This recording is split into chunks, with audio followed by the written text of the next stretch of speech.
So hi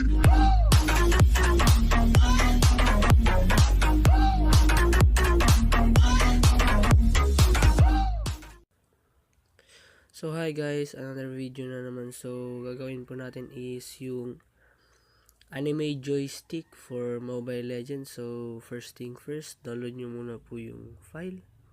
Yan po siya. So lalagay ko na lang po siya sa link in the description. So pagkatapos po nyan is download po kayo ng Say Achiever. So pagka-download nyo po, hanapin nyo po yung dinownload nyo. So sa download, ito po siya. So extract here. May password po siya. So ito po yung password. Okay. So view anime, copy. So lalagay po natin sa Android data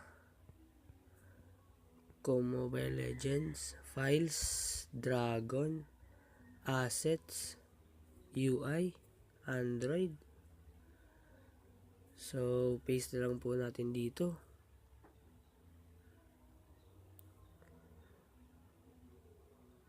So ito po yung password ulit. So okay.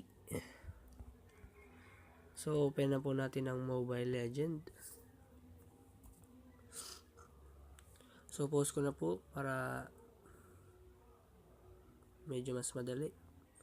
So guys, ito na po. So papakita ko na po sa inyo.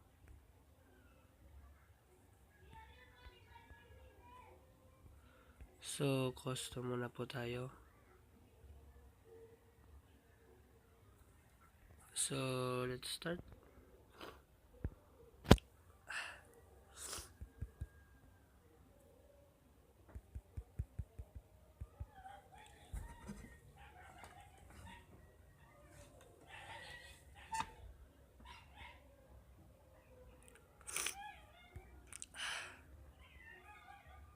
Bagal po ng internet.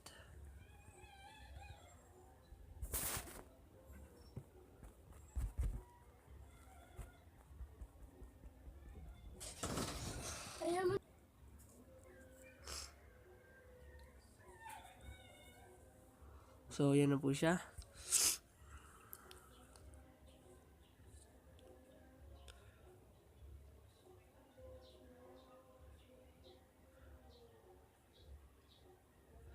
Hantay na lang po natin.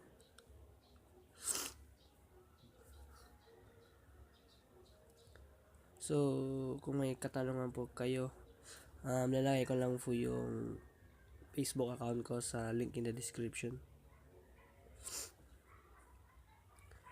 So ayan na po siya. So hanggang dito na lang po tayo. Please subscribe, like, and share for more video. Peace out.